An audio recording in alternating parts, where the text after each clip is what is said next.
नमस्ते कैंसर, आपका the flowering परिजात में दोबारा स्वागत है। Thank you for staying with us during our break. ये आपकी फोर्टनाइट की रीडिंग है 4th to 7th दिसंबर, जहां हम आपके पास्ट, प्रेजेंट, फ्यूचर एनर्जी को देखेंगे। साथ ही एक चैलेंज और उसको डील करने के लिए एक मंत्र और एक्शन का कार्ड। तो शुरू करते हैं कैंसर, आपके पास्ट की एनर्जी से, आपके प्रेजेंट की एनर्जी और फ्यूचर की एनर्जी से।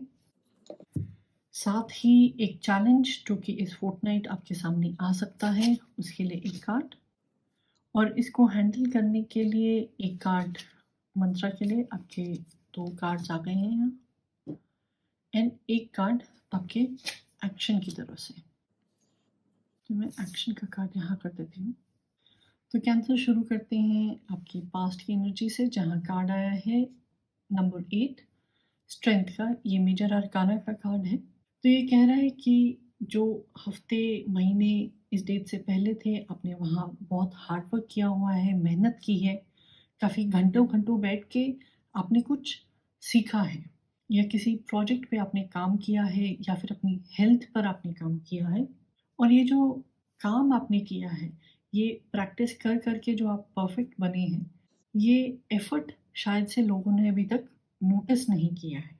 मगर जो ये आपकी फोकस्ड अप्रोच है, ये आप कैरी फॉरवर्ड कर रहे हैं इस फोर्टनाइट में भी, क्योंकि यहाँ दिख रहा है कि आपने अपनी हिम्मत से और सब्र से और कंटिन्यूअस एफर्ट से अपने लिए एक रास्ता बना लिया है। आपकी प्रेजेंट की एनर्जी में कार्ड आया है ईस ऑफ सोर्ड्स। ये सोर्ड्स के सूट की प्योर एनर्जी, बड़ी हाई लेवल की एनर्जी के बारे में बात करता है। ये कह रहा है कि आपके मन में, आपके दिमाग में बिल्कुल क्लैरिटी है कि आपको चाहिए क्या। आप जो लोगों से बातचीत कर रहे हैं, नेटवर्क कर रहे हैं, जिन अपॉर्चुनिटीज़ को भी आप अभी फ़िलहाल हाँ या ना कर रहे हैं, ये आप अपने लॉन्ग टर्म प्लान को देखते हुए कर रहे हैं। जो भी आपका पहले का प्लान था, अब आप उसको और स्ट्रीमलाइन कर रहे हैं। साथ ही जो चीज़ें आप बोल रहे हैं, लोगों के साथ ज़्यादा शेयर नहीं कर रहे, मीनिंगफुल बातें कर रहे हैं, टू द पॉइंट बातें कर रहे हैं। और अगर कोई ऐसी छोटी चीज़ थी, कोई बारीक सी चीज़ थी, जब 19-20 का फ़र्क होता है, किसी को कॉन्ट्रैक्ट मिले या ना मिले, कि कोई चीज़ सक्सेसफुल होती है या नहीं होती है, तो उस स्टेज में ये छोटी-छोटी कोई डिटेल्स हो सकती हैं, जो लोगों ने मिस की हैं, या फिर आपने पहले रियलाइज़ नहीं की थी। तो उन छोटी डिटेल्स पे, इन फाइनर पॉइंट्स पे आप ज़्यादा फ़ोकस्ड रहेंगे इस फोर्टनाइट पर। और सोर्ड्स का सूट तो है, बट ये जो सोर्ड आप वील्ड भी कर रहे हैं, जो चीज़ों को आप काट रहे हैं, एक्टिविटीज़ को काट रहे हैं, एक्सेस को काट रहे हैं, ये भी आप बड़ा सोच समझ के, एनालिटिकल होके, नॉलेज के बलबूते पे कर रहे हैं। ये कोई इमोशनल डिसीजंस नहीं है, कोई ना कोई लॉजिक है, या कोई रिसर्च ड्रिवन आपका आंसर है और पाथ है। तो ये बड़ी अच्छी एनर्जी है to have in the present. और इसकी जो आउटकम होगी, जो आपको फ्यूचर में रिजल्ट मिल रहा है, वो बहुत ही बढ़िया है। क्योंकि आपकी जो फ्यूचर की एनर्जी है, वो है 4 ऑफ वॉन्ड्स। ये लिटरली एक सेलिब्रेशन का कार्ड है।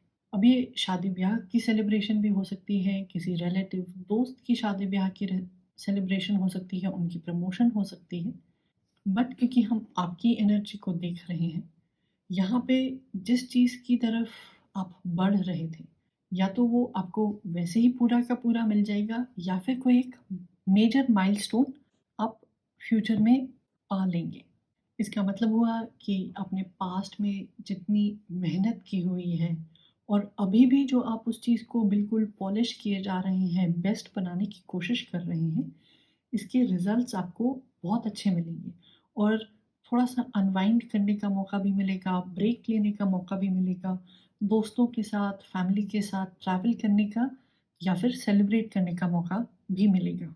और फ़िलहाल क्योंकि अपने गोल पे या फिर एक आइडिया पे फ़ोकस्ड हैं, तो थोड़ा-सा रिस्ट्रिक्टेड हैं, ज़्यादा बाहर नहीं जा पा रहे हैं, या आपका काफ़ी समय इस चीज़ पे लग रहा है।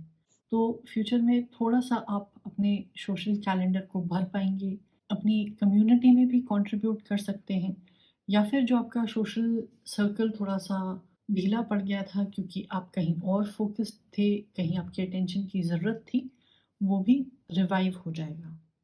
मगर इस हफ्ते एक चैलेंज आपके सामने आ सकता है, मेरा मतलब है फोर्टनाइट आपके सामने आ सकता है, वो है जैक ऑफ डायमंड्स। तो जो ये जैक ऑफ डायमंड्स के कार्ड है, ये पढ़ाई लिखाई के साथ, रिसर्च के साथ, सीखने के साथ जुड़ा हुआ है। तो कहीं आपको सही मेंटोर ढूंढने में प्रॉब्लम हो सकती है, सही इंफॉर्मेशन कैसे लेके आऊँ, कि मैं इतने टाइम से एफर्ट डाल रहा हूँ, इतने टाइम से प्रैक्टिस कर रहा हूँ, अभी भी मेरे को प्रैक्टिस करनी पड़ रही है, मैं मास्टर नहीं बना हूँ। या फिर कोई एक ऐसी गड़बड़ जो कि आपकी कम्युनिकेशन, शब्दों से, इंटरैक्शन से जुड़ी हुई है, कि आपने प्रोग्रेस तो बहुत की है, आपने काफ़ी रिसर्च भी की हुई है, बट दूसरों से डील करते हुए या फिर अपने आइडियाज़ को जब आप शेयर करने की कोशिश कर रहे हैं, तो शायद से आपके जो वर्ड हैं, वो उतनी उचित ना हो, जो आपकी टोन हो, वो थोड़ी-सी डिसरिस्पेक्टफुल हो, तो इस चीज़ का आपको ध्यान रखना पड़ेगा। अगर हम इसको आपके मंत्र की तरफ से रिज़ॉल्व करना चाहते हैं, नोट करें कि ये आपके कप्स के कार्ड हैं, यानी कि आपके इमोशंस, आपके डिज़ायर से डील करते हुए हैं। जो ये 5 ऑफ कप्स का कार्ड है, ट्रेडिशनल टैरो में कहता है कि बहुत अच्छी अपॉर्च्युनिटी होते हुए भी हम कभी-कभी उन चीज़ों पे फ़ोकस करने लग जाते हैं जो हमारे पास नहीं है, या फिर उन चीज़ों पे जो कि हमारे फेलियर की या फिर किसी प्रोजेक्ट के अनसक्सेसफुल होने की निशानी है, और हम उसी में गुम हो जाते हैं कि क्यों हुआ, कैसे हुआ, अगर ऐसा होता तो कैसे होता। बट इससे टाइम वेस्ट हो जाता है। जो अवसर आपके पास अभी है, जो रिसोर्स आपको अभी मिल रही है, आपको उसको एक्सेप्ट करना चाहिए। अगर मान लीजिए आपने किसी को हेल्प के लिए बोला था और उस व्यक्ति ने हाँ नहीं किया, बट कोई और है जो आपकी हेल्प करने के लिए तैयार है, तो उस दूसरे व्यक्ति की हेल्प लेने में कोई बुराई नहीं है। यहाँ पे फ़ोकस आपके हाथ में, आपके कंट्रोल में फ़िलहाल क्या है, वहाँ होना चाहिए। ना कि अपने दिमाग में वो सीन्स रीप्ले करते रहें कि काश मैंने ऐसा बोला होता, नहीं बोला होता, मैंने ऐसा क्यों सोचा था, या फिर वो अपॉर्च्युनिटी क्यों छूट गई। और दूसरा कार्ड जो आपके मंत्र में आया है, ये फादर ऑफ कप्स है, यानी कि किंग ऑफ कप्स। तो ये कार्ड कहता है कि आप अपने परिवार से, अपने दोस्तों से, अपने ऑफिस के जो कलीग्स हैं, उनसे सपोर्ट माँग सकते हैं। उन पर रिलाय करना कोई बुरी बात नहीं है। आपको अकेले ही अपनी जर्नी तय करना ज़रूरी नहीं है। साथ ही में जो ये कार्ड है, इसके साथ थोड़ी-सी इनसिक्योरिटीज़ और बार-बार एक चीज़ के बारे में सोचना भी एसोसिएटेड है। तो मान लीजिए अगर आप किसी चीज़ के ऊपर फिक्सेटेड हैं, कुछ गलती हो गई है, आपको किसी इन्फॉर्मेशन को ढूँढने में बहुत प्रॉब्लम आ रही है, या कोई भी और चैलेंज हो, और वो अपने दिमाग से नहीं निकाल पा रहे हैं, तो दिन में या फिर 1 हफ्ते में अपना टाइम सेट करें कि मेरे को जितने भी वर्स्ट के सिनेरियो सोचने हैं, इसके बारे में एनालिसिस करना है, ये मैंने इस 1 घंटे और 2 घंटे में करना है।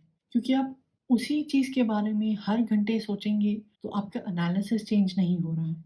जो फैक्ट्स है, जो रियलिटी है, वो चेंज नहीं हो रहा है। बल्कि थोड़ी-सी आप ब्रेक लेंगे, उसको एक स्ट्रक्चर्ड वे में करेंगे, तो आप अपने आप को भी एक मौका दे रहे हैं कि एक नया सॉल्यूशन आपके सामने आ पाए। और इस चैलेंज को फेस करने के लिए एक्शन में जो आपका कार्ड आया है, ये 10 ऑफ सोर्ड्स है। तो 10 ऑफ सोर्ड्स भी कहीं न कहीं बातचीत, ओवरकिल के बारे में बात करता है, कि एक ही लाइन पे बस लगे रहो और उसी को घिसते रहो, बट मेंटली, चाहे ये आपके कम्युनिकेशन स्टाइल में हो, चाहे आप बार-बार उसी चीज़ के बारे में सोच रहे हैं कि एक गलती हुई, क्यों हुई, कैसे किया जाए? द पॉइंट इज़ कि जो होना था वो सब हो चुका है। अगर कोई चीज़ बिगड़ गई है और बिल्कुल आप उसको रिपेयर नहीं कर सकते हैं, तो उसको वहीं छोड़ दीजिए। एक मेंटल नोट बनाएँ कि दोबारा ऐसी गलती ना हो। अगर आस-पास, जनरली 10 ऑफ सोर्ड्स में एक जो व्यक्ति होते हैं, वो किसी और की तरफ देख रहे होते हैं, उनको वहाँ से भी हेल्प और सपोर्ट मिल जाती है।